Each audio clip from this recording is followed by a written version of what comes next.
Just a rehash, we'll be talking about women's history in getting representation through ranked choice voting and proportional ranked choice voting, covering the 20th century adoptions to contemporary implementations. And with that, we'll also be highlighting not just women winning through RCV, but organizing for ranked choice voting, which is an area that I feel like isn't covered as much as it should. So we have some great history to talk about today, and we have wonderful panelists with us.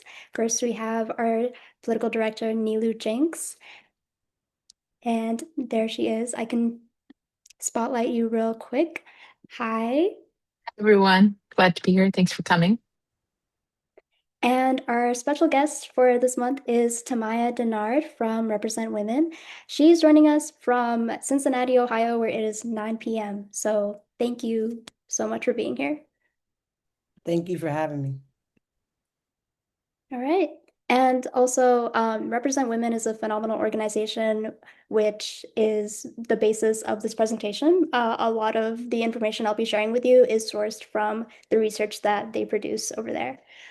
So I will be naming the resources at the end of the presentation for you to dive further into if you'd like to at the end of this webinar. And with that said, Tamaya, would you mind sharing with us a little bit about your background and what you do at Represent Women today?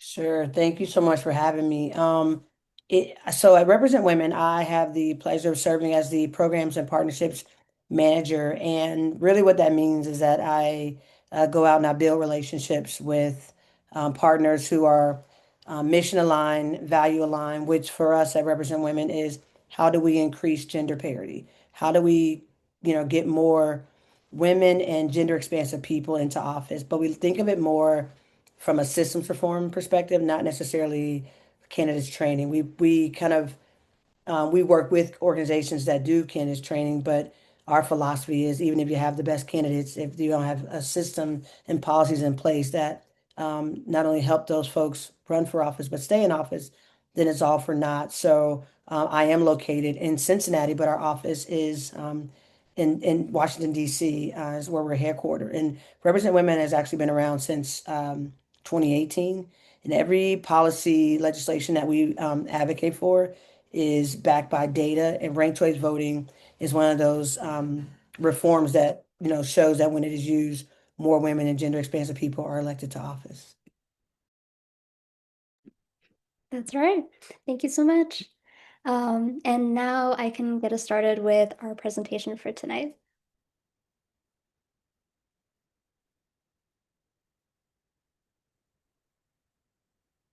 So as I've mentioned before in our last roadmap, ranked choice voting is the fastest growing electoral reform in the country, but the movement is not new.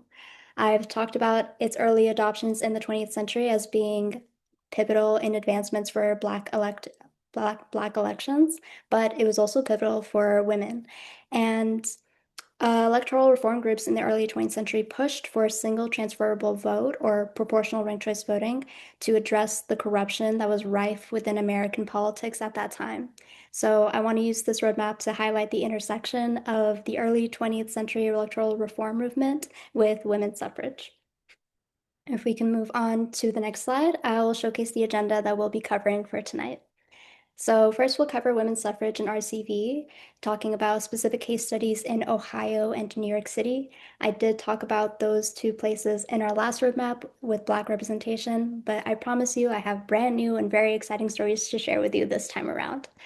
And then we'll follow that up with the persistent barriers to gender parity. Tamaya already covered some of the theme that we'll be discussing, which is that we need systemic solutions for this systemic problem. And after that, we'll talk about RCV as a solution to those barriers. And following that, we'll be covering the contemporary impact of ranked choice voting as it's used today. And we can dive on in. So, while improving electoral chances for independent candidates, a single transferable vote circumvented the control that party bosses had on local elections at the time. And after the passage of the 19th Amendment, the National League of Women Voters, among other women's rights groups, joined the movement for proportional ranked choice voting in the 1920s. Here you see the Hamilton City Council Women's Club, which organized a successful ranked choice voting ballot initiative, specifically a proportional ranked choice voting ballot initiative in 1925. They were the leader of that movement for PRCV, and this allowed the power to be taken back from dominant parties to the people that they are meant to represent. So I pose this first question for our panelists. If political machines opposed both women's suffrage and proportional ranked choice voting, what does that tell us about the relationship between power and electoral systems?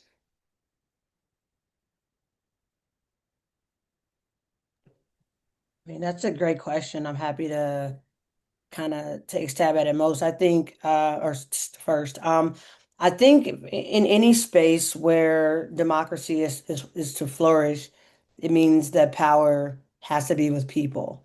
And I think if we fully understand that power has to be with people, then it is incumbent upon a democracy, a true democracy, to lend as much power to people as it can. So for it's always a power grab, and I think for and it makes a them versus us kind of dynamic where we should be thinking about democracy as what can we do to make sure the people, the constituents have as much power as humanly possible. So there's definitely a correlation between, I mean, it's not even a secret how it's typically, in my experience, the party who holds the power or those who hold the power are most resistant to electoral reforms, specifically RCV. So RCV, depending on who has power, it could be opposed by a Democrat or a Republican in this two-party system that we have. So I think there's a correlation between, if anything, those who want to hold on to power, their interest is to not be advocating for or ban any form of ranked choice voting or any system that gives voters more power. Yeah, I would agree with that. I think people, or specifically perhaps men in this conversation, have found that there are electoral systems that serve them better, and those are the ones that they're going to try to move us back to, because we have had, as you pointed out here, proportional ranked choice voting. And they've tried to take it away because they've seen it's effective. And so when you narrow who can win in an electoral system, you also control so much through that. And what I love about proportional ranked choice voting, especially that we're seeing, is in ranked choice voting, it's returning power to the people. So I think people are exerting power on our electoral systems to maintain power and control in a very, very narrow avenue to get outcomes that they want to direct. And I would rather expand those avenues so that we have a more democratic system that lifts up more power, more voices, and better outcomes for all people than a very narrow, controlled set. And I think, it's very intentional, what people have done and undone, because they can see the outcomes, both in who wins and in what they choose to do with those wins. Right. And with these case studies, we'll also be able to tap into the tactics of these organizers in implementing proportional ranked choice voting. When we talk about the Hamilton City Council, Hamilton City Women's Club, they did an organized petition campaign, and that petition campaign was so successful and had such an overwhelming amount of support that the measure resulted in the creation of the Hamilton Charter Commission. And it was through that Charter Commission that recommended the use of single transferable vote, which had already been used in a couple other Ohio cities at the time. And so when we talk about the power of organizing and how sustained effort through grassroots work is one of the key foundations of creating successful systemic change. This is an example that we can look to. And I believe, Tamaya, correct me if I'm wrong, I believe the Hamilton City Women's Club is now expanded into the Greater Cincinnati Women's Club. Is that right? That is correct. Right. Could you tell us a little bit about them as they currently stand in Cincinnati, if you have any additional context to offer? Sure. So I think so in my experience with the Women's City Club, they're very much akin to I would put them on par with like the League of Women Voters. They are nonpartisan, but they actually can endorse candidates. They give candidates platforms in Cincinnati, specifically women candidates, opportunities to get their information out. But it's a club that um, has thrived on lending its both dollars and platform to women candidates. I myself have experienced their generosity firsthand when I was a candidate for office. But yeah, they're not.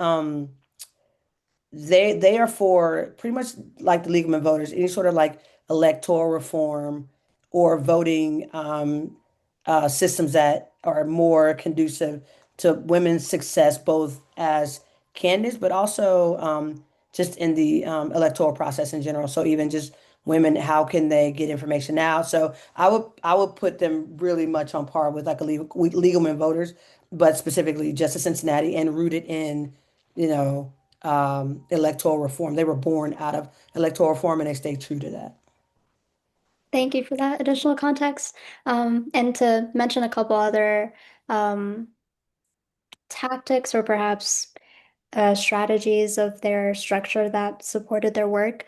Um, Apparently, they were organized to mirror the committees of the city council, and so they served as watchdogs for the council committee and held them accountable with with reporting findings, and they issued a report card for the city government, which published in the Cincinnati Post annually. And so over the years, the club was involved in the charter reform process and restructured election methods for city and county governments to ensure better representation, as seen here.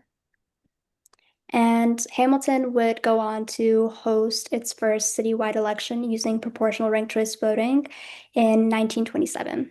And the election was noted for a major change where only two incumbent city council men would win re-election. It is plain and obvious that proportional ranked choice voting addressed the incumbency advantage that often reinforced the status quo of staying in power. And a specific figure I'll name here is E.W. Fretchling. She was the first woman elected to Hamilton City Council. I was not able to find a picture of her anywhere, but she ran in 1943 with her initials and was able to get reelected using her full name on the ballot in 1945 with PRCB. If we move on to the next slide, I'll talk about another city in Ohio that also adopted ranked choice voting and had a visible impact of women getting more representation. This would be in Cleveland. Here we have Marie Wing. She won the first, she won simultaneously with one other woman who if I look back at my notes, her name was Helen H. Green. They won simultaneously, two women at once being the first to be ever elected for Cleveland City Council in 1923. At the time, during the time period where proportional ranked choice voting was implemented in Cleveland, we would see eight women get elected, whereas previously none were. And then immediately after it was repealed, no women were ever elected for the next 18 years. I was It's going to say something about that route because in Ohio, ranked choice voting, proportional ranked choice voting, it was created to give more opportunities. And then when the opportunities were there, they took it back. So the irony of the women and black people getting elected under this system, and it's the whole goal of it was to create opportunities. Once it did what it said it was going to do, Mhm. and going back to your point, Nilu, about the power struggle, once they saw power, they were, they were relinquishing power and it was like, oh my God, this actually worked. That's when there was a repeal of RCV across Ohio. This happened not only in Cleveland, but in Cincinnati as well. Precisely. And can you also name what the current state of Ohio's laws on RCV is? Well, unfortunately, Ohio just passed a ban bill. The governor signed into law Mhm. SB 63 about maybe a month ago at this point. There is a bit of a loophole relative to how the charter that could be where so the ban bill essentially it's not a ban bill and it's on its surface. It's one of those things that they adopt RCV, then they're foregoing any monetary support for elections, essentially making it impossible to carry out a ranked choice voting election without the fiscal support. So a city or a municipality can move forward with it, but they do so at their own cost, which makes RCV null and void Mhm. on its surface. But there is a bit of a loophole that municipalities can utilize in terms of how with the chart how if the legislation is written with certain charter language, because in Ohio we have like charters for the cities, the laws, it can be used. Right now we have two cities who may still be trying to move forward with RCV in spite of the ban bill, which is Lakewood and Cleveland Heights, which Cleveland Heights is a suburb of Cleveland. So that's the status of it right now. There are a couple of cities that were kind of like maybe there was a little bit of a brouhaha about it, but those cities look like it's quite possible they will put RCV on the ballot in November. Right. And I had read that Ohio's home rule is what allowed cities, at least at this time, to experiment with their electoral systems. Could you speak a little bit more about that? Yeah, because essentially the ban bill it is, I mean, I'm not a lawyer, and I don't mean to speak out of turn, but as it's written, it appears to be a violation of home rule because Mhm. it takes the local option away from municipalities to decide what kind of election they want. And that was essentially what, in the RCB space, that's a really important piece of legislation. You can either have it like mandated across the state or you could do a local option. I think the local option is just good so that municipalities can decide what's good for them. And for a lot of us, a lot of folks in the state house in Ohio, we weren't asking them to endorse ranked choice voting. We were just asking them to endorse people having the power to decide what they wanted in their communities. And so yeah, it is essentially a violation of the home rule of home rule, but I don't know. There was some talk around originally if they were going to file a lawsuit, and they're like, "Well, we don't want to know if we don't know if we want to bring attention to it." There is still some talk about a lawsuit on the basis of the violation of home rule, but that hasn't come to fruition just yet. But yeah, it essentially is a violation of home rule. You just triggered a few thoughts in me here, so I'm just like put them out there. One is, we're talking about the repeal of proportional ranked choice voting, and now we're at the point of banning ranked choice voting, which is not even as, transformational, I would argue. But I think we're seeing that who holds power or who is able to influence what outcomes stay is more and more narrow every day, such that even ranked choice voting is too much now. We have to ban that. That's too much and too radical. And so it's amazing how, power responds to people's desire for change, for better outcomes. And I just wanted to throw in here that New York City and other cities and states around the nation also had that same repeal as proportional ranked choice voting was successful earlier on. And one of our partners is More Equitable Democracy. I'm sure you know them, but for audience members, has a great podcast, Future of Our Former Democracy, that talks about some of the successes we saw and just like the backlash of power being like, nope, that is not what government is supposed to do. It is not meant to deliver. And so, um, just thought I'd throw that in there as I'm like listening to you and like all the challenges you're going through in Ohio. And just, I don't know if you are in Ohio or you just know the story. Really. Yeah, okay, that's what I assumed. So thank you for sharing and like sitting here. I'm like, it shouldn't be this hard. No, it shouldn't, and that's what makes it so frustrating. Hmm. And Nilu, I was actually also going to call on you. When we're talking about Ohio's home rule, do you mind grounding us in what those kinds of avenues look like for Washington jurisdictions? Yeah, we have cities that have their own charters or the state charter. There's a variety of different options, and we don't have a local option um, law here in Washington state to allow local jurisdictions, city and counties to choose the kind of governance that they want, the electoral system. So I that's what we've been fighting for in our legislature, just to let local jurisdictions choose. It doesn't even mean that it's going to happen. And it's been a real struggle that just doesn't seem like it should be as big as it has been, frankly. And so the Seattle has, bound by the top two law. And because it's a first class city as we have it, we'll be bringing ranked choice voting, bottoms up, top two ranked choice voting to our primaries next year. But we have been really constrained by state law. And, you're testing the boundaries of that law just to achieve, a change in electoral reform that the people want. Seattleites voted for that. And I'm glad we're going to get it next year. Yeah, everyone's looking forward to the implementation. It's going to be phenomenal. And rooting us back to this Ohio case study, when we look at Marie Wing, she was independent and she ran as an independent reform candidate and won. And interestingly enough, she was also previously on the Charter Review Committee right before she won her seat on City Council. And so this further illustrates the role of women as organizers, strategically pursuing the achievement of ranked choice voting and following through by making sure that they're on the council to see it get executed accurately. We'll see this again with our New York case study after this. And just to name some of her accomplishments after being elected to city council, this allowed her to get platformed enough to pass legislation protecting women and children in industry and providing a minimum wage.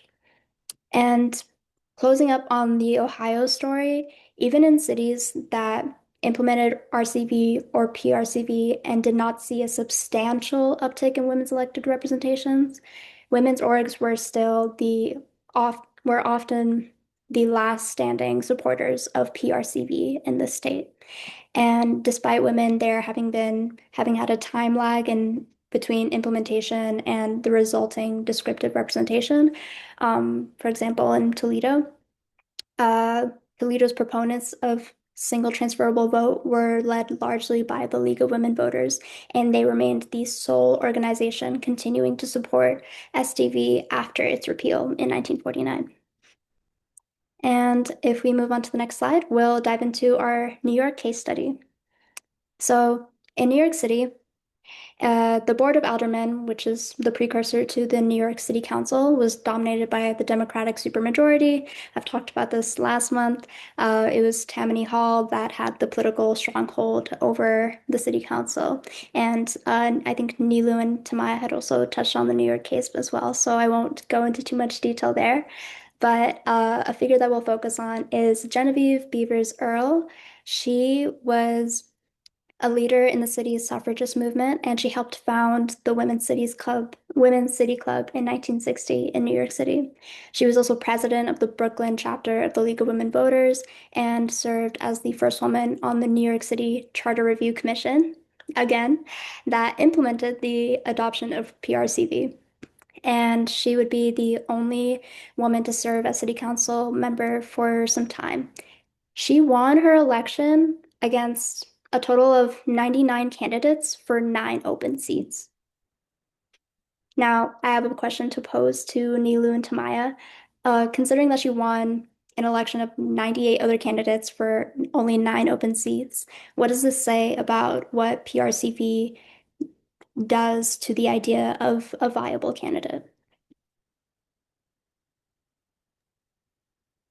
I can go first. I just want to say, look how like strong and powerful, and just look at her. It just feels really good, right? Just really good, and I'm sitting really proud of her right now because I'm sure it was a battle. But what it does is it opens up the doors to representation. You're voting for many people at once, and you sure um, you're going to get a picture of everyone, and it allows just more people to join in and participate and be represented. So the whole conversation of viability changes. I'm a current candidate running for city council myself right now, and I'm in the Emerge Women's Candidate Training in Washington. And I can't tell you how many women are just told, to wait your turn, or, are you sure you want to do this? Or it's really hard, or all these things that just you don't hear that are not said to men. And these things are still being said. And so it's just changes the conversation entirely. It's like nobody gets to tell you anymore that it's not your turn. You can run an election with 99 people and win. That's pretty cool. I did not know. I'm sorry to burst your bubble and like, oh, root, but I didn't know it was 99 people. That's pretty cool. So, yeah. First, I want to say, Nilo, that's amazing that you're running for office. I think that's pretty outstanding. And Emerge is such an amazing organization. They're one of my favorites. So very cool that you're working with them too.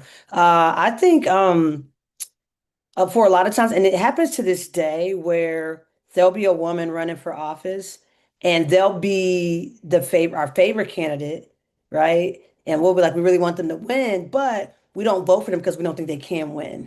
So that happens a lot. We're like, oh my God, I really like so and so. I really like Root. Like she's amazing, but I can't give her my vote because I don't think she's going to win. Whereas in PRCV and ranked choice voting, that's one of the biggest barriers for women. And also, when you think about viability and the two-party system that we have, RCV, PRCV takes the power, a little bit of the power away from parties to decide who is viable.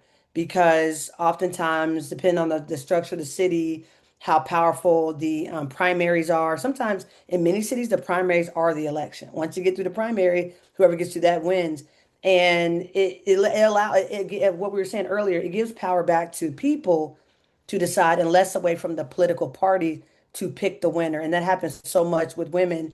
And we saw it a lot and Represent Women is, a nonpartisan 501(c)(3), but we saw it a lot where we were seeing people, just being honest with you, who are just like, man, I really want to vote for Jasmine Crockett, but she doesn't stand a chance in the general election. We heard that a lot as we are asking for feedback as we do on both Republican and Democratic side. We heard that a lot. So like maybe maybe the guy wasn't their favorite candidate, but they chose him because they think he had a better chance of winning. And that's what happens when you had those 99 candidates. And Genevieve was able to come out on top because our PRCV and RCV gives women an even more fair chance in terms of being a candidate who can win. And Neela, what you referred to earlier in terms of that wait your turn, we kind of call that the hospitality mentality where it's like we wait, and then if we're honest, a lot of times we're waiting and our turns will never come. So PRCV and RCV takes that kind of puts that notion and that mentality kind of on its ear. Yeah, the idea of vote splitting and the wait your turn is a common theme that I come across when researching the barriers for women in running for office, and we'll touch back on that later in this presentation as well. So, to wrap up the New York City story, as I mentioned, she was also on the Charter Review Commission right before this, reminding you of that tether of women as organizers and elected officials through PRCV. And she ran as a third party member. She also had the mass support of Black voters in Brooklyn, and she appointed a Black woman to a city secretary role while in her position. And so during her 4 years, she was the only woman member. And in her role, she was primarily the leader of the opposition to the Democratic majority. And she engaged in some of the most vigorous parliamentary skirmishes in city council's history. And I want to show a quote in the next slide from her that I really like. This highlights her mentality of running after doing the Charter Review Commission. She said that she decided to run not because she likes to feel important, but because she would like to have a hand in implementing the city charter she helped prepare. She wants to save it from the Tammany boys who would change it if they got half the chance so that the voters wouldn't be able to recognize it. Now, I have a question to pose to Nilu and Tamaya on this note. In Ohio, and probably other stories that I'm not covering today, and New York City, we see that women didn't just benefit from this electoral reform, they led the charge for it. So, how does it reshape how we think about who drives electoral change? I mean, I just think in general, even when you have women governors, women mayors, women council members, legislation just looks different. You're more likely than not to get legislation that benefits more people.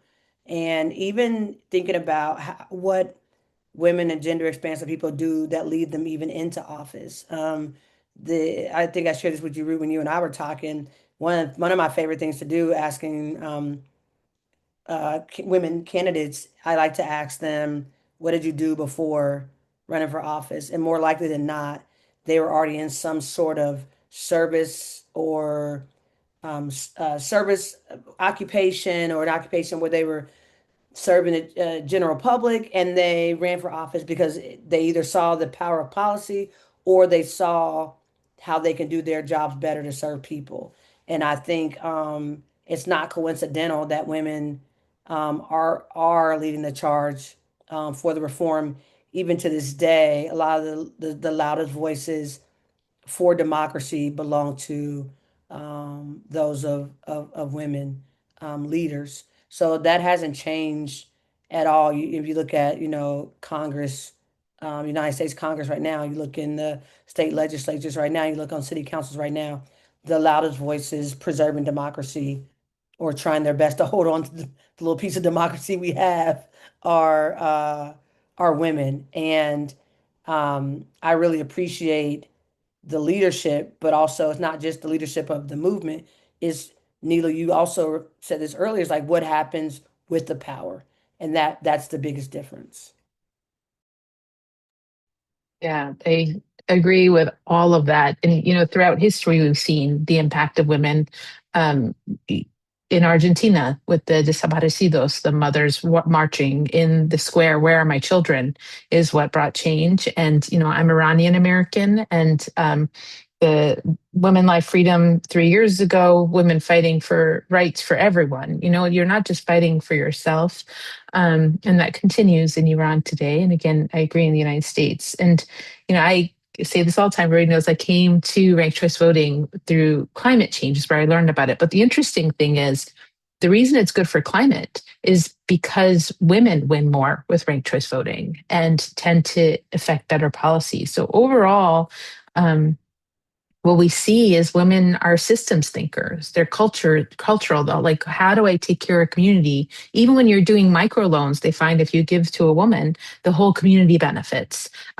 They keep it there, and it's not a very individual movement. And so, I'm not at all surprised that women are coming at this to, like, from a systems mindset of, this system is not working. This electoral system isn't working. It's not serving me, the people, my children, my community, whatever it is. And that includes, gender expansive as well. I want to just broaden that here, and you have been, to Maya, thank you. And so, just really very, kind of a beautiful thing to think about on a systems level, the policies that you want to enact. And, democracy is a pretty large system of governance where everyone works together, and broadening that is, I hope, the goal. So, um, let's hopefully see more women in office, frankly. Yeah. Every, I every, maybe went to a women's college. I should throw that out there. I say every time you talk, Neela, I'm looking for the clock it. Like what, like every like I'm like clock it, because everything you say is like so on point. I gotta talk to Zoom and tell them we need a clock it button. We need to get it immediately. Um, Likewise, I'm learning a lot. I'm loving this. Thank you. This is my jam. Yeah. yeah. Happy Women's March Day, month. And on that note of what women do once in office, Tamaya and I, in an earlier conversation, I believe you shared with me that there was a trend of women, after getting elected, bringing back more money to their districts than their male counterparts. Yeah, there's data. Not only do women on average, women and gender expansive people on average bring more money home to their respective districts, both at a state level and the federal level, uh, we're also more likely to work on bipartisan bills. Now, I know in this particular environment, this data was pulled before our current Congress, so I can't say from, this current Congress if that's the case, but prior to in previous administrations, in previous sessions of Congress, women were more likely to work on and pass bipartisan bills. Right. And so diving into what is the largest barriers to seeing these greater advantages that benefit everybody. If we can transition to the next slide, we can cover some of the systemic barriers to gender parity. We've mentioned before the spoiler effect, the idea of women and non-male candidates being told to wait their turn. And there's also other points of barriers, which is the high campaign costs and the negative campaign environments. Uh, Women and non-traditional candidates generally are disproportionately affected by negative campaign advertisements. And another massive, massive barrier that I can't stress enough is the incumbency advantage. It affords candidates a 95% chance of reelection. And if we look at the next slide, there's another major stat to look at. 90% of all incumbents are men. So when we put those two things together, we have to really register that uh, this combined with the additional fact that when women perform actually pretty much just as well as men in open seats that aren't competitive by incumbency, what does that reveal about where the real barrier lies? It's a matter of systems, it's a matter of history. And so where do we take it from here? How does RCV practically weaken this incumbency advantage, and what mechanisms matter the most? That's a question that I'll pose to Nilu and to Maya. Um, well, so I came to Fairfield, Washington, having ran for the same seat 3 years ago, and the person stepped down, and it's a 1 year term left. And I can tell you that the reason I came to Fairfield, Washington was it was a pretty miserable experience. I'm like experiencing negative campaigning, and also I'm coming out of community. You asked where where do candidates come from, to I was primarily a stay-at-home mom, and I'm watching nothing as working. And then people have this expectation of you have to have all these connections or whatever in society, and I'm like, my connections are my fellow PTA parents, my fellow parents, the kids that I'm teaching math Olympics to, when the kids school's like, we can't do it anymore. And you go in, you run for office, and all of a sudden all these things come your way that are just not necessary. And it's not even policy centered. What I love about ranked choice voting, at least when you have the conversation, it's policy centered and you get a vote at the end and you're like, oh, 10% of people really want that thing, and 15%. We get nothing. We just get somebody comes out at the end. And it was often with a lot of mudslinging. And you walk away not feeling good. And that's really what brought me in. And I kind of lost track of the question a little bit. I feel like I answered most of it. What was it? Remind me. I went off thinking about how it felt, how it felt, and how many candidates have told me, um, men of color, just in my role, I talk to a lot of people who run for office about how it feels and how surprising it is, and to have these, newspapers writing things about you. They're like, where did that come from?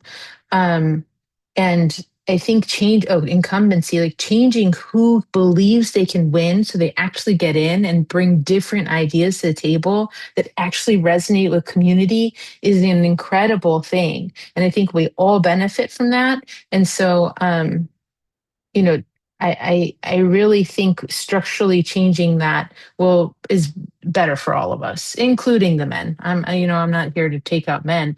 I'm here for a better society. So I hope I answered your question, Root, but I'm sure if I didn't, Tamaya will. I think and if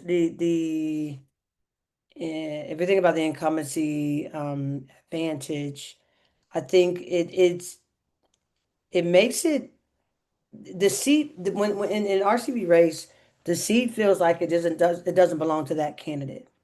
It belongs to the people. And I think, there's no just sitting and the expectation that that seat, belong. You have to go out and campaign for that seat. And when you have to go out and campaign for that seat, you have to tell voters what you did for them. You have to tell them, how you helped them.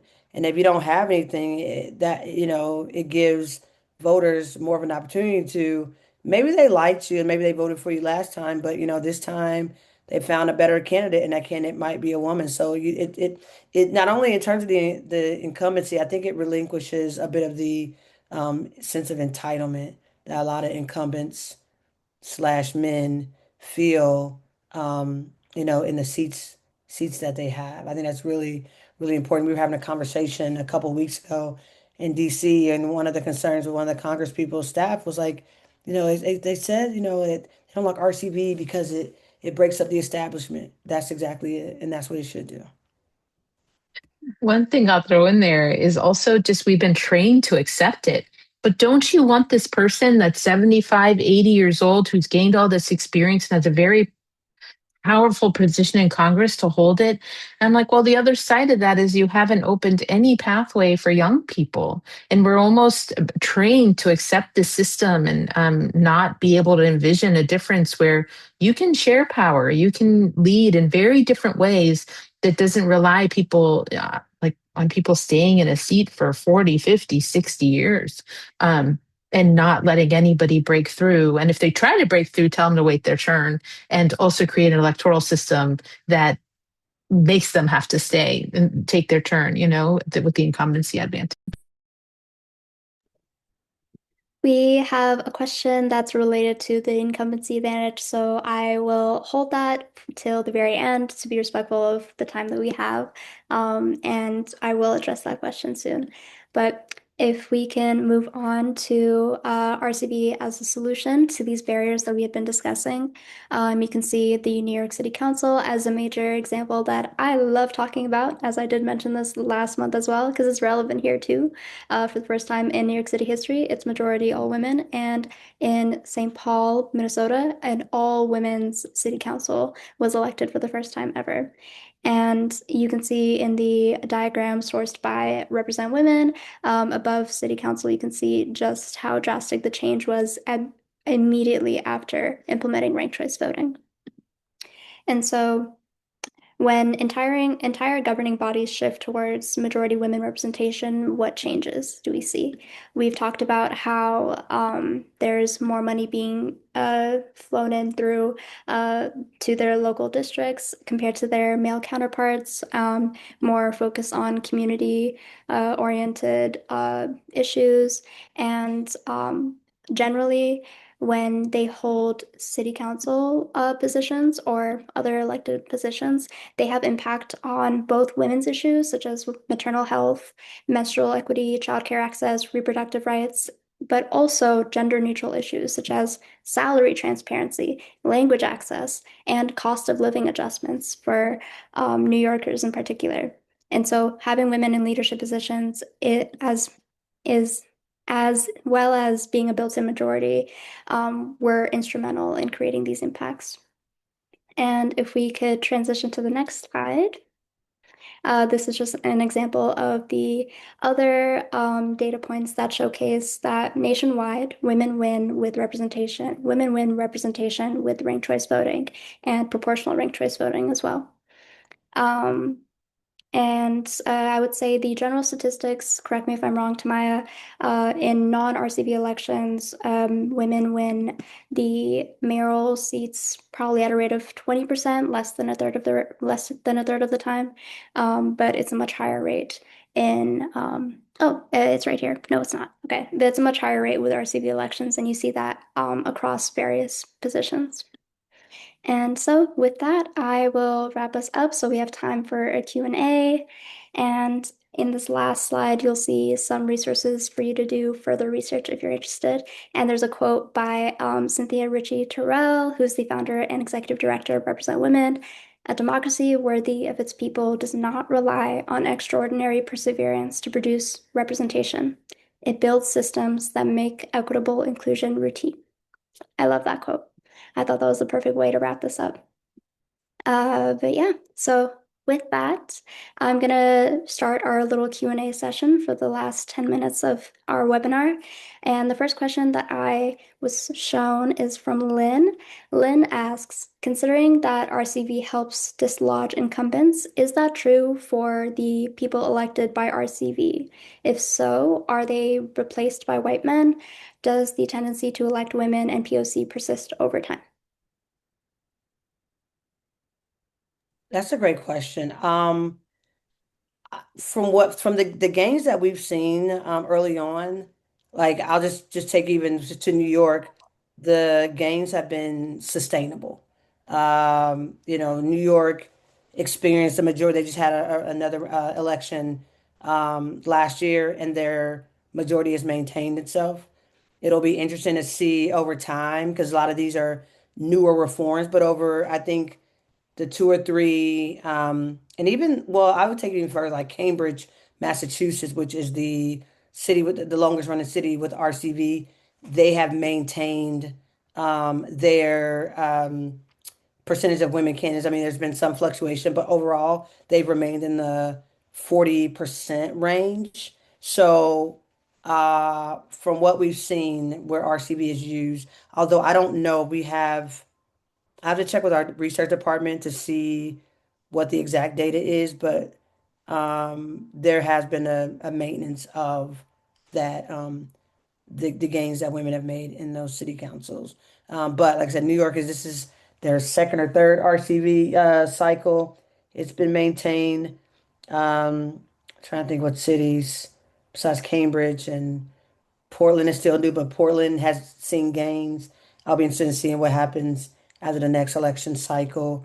Uh, Minnetonka, Minnesota, St. Paul have maintained their majorities. Actually, in St. Paul, as you mentioned earlier, now has a all women city council. But prior to that, which is amazing, but prior to that, they've maintained their majority. So I can't say for certain that that is the case, but just thinking like um, that appears to be the case. I'll find out if you want to share your email address with me. I'll find out from our research team if that is indeed the case. So I don't want to give you bad information.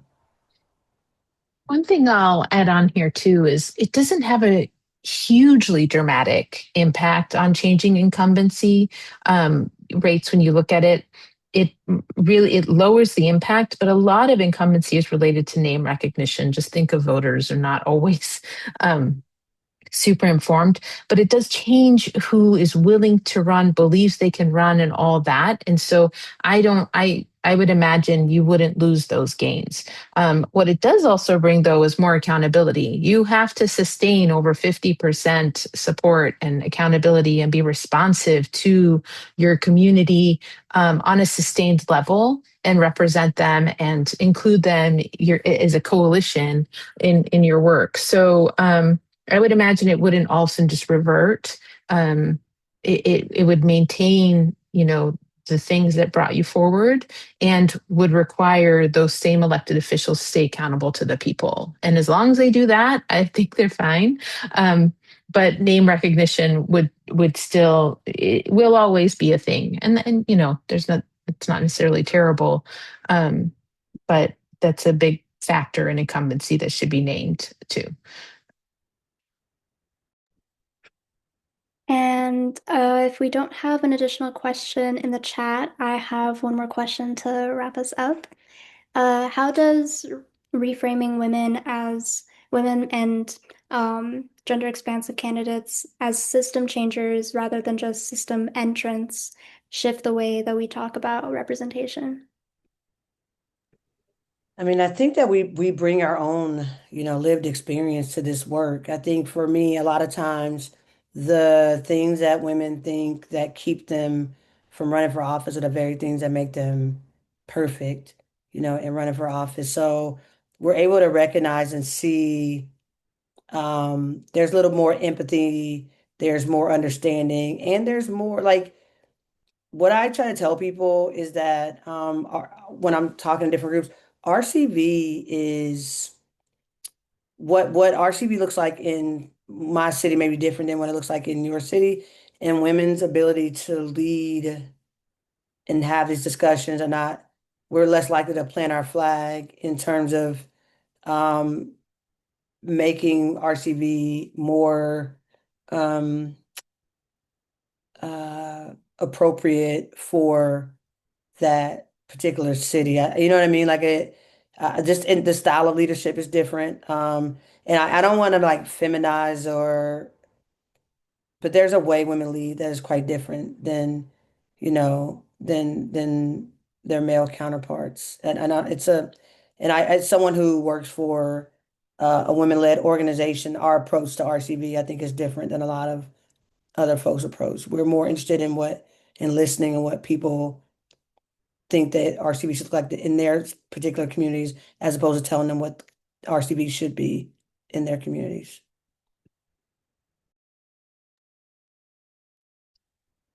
I just think part of it is that we haven't had women's representation for so long in any significant number that just bringing in this whole other group of society that is, I think actually 51% of society is bound to have an impact that is pretty systemic and heavy change, especially, as a class of people who have experienced, significant marginalization and continue to do so.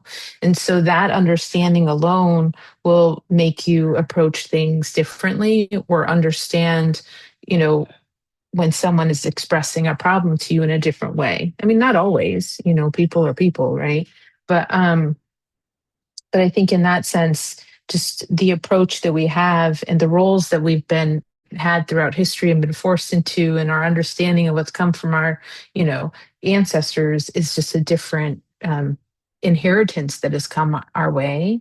And so I think it's bound to be different, you know. And how we've made money has not been through, like, I don't know, wars, for example. So like,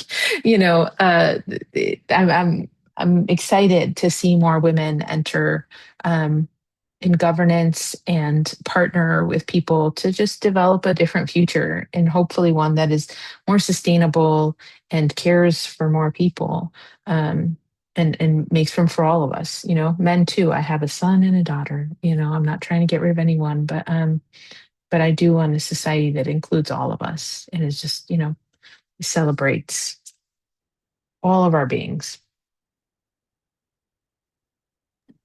That is the perfect way to close this out, Nilu. Thank you for that.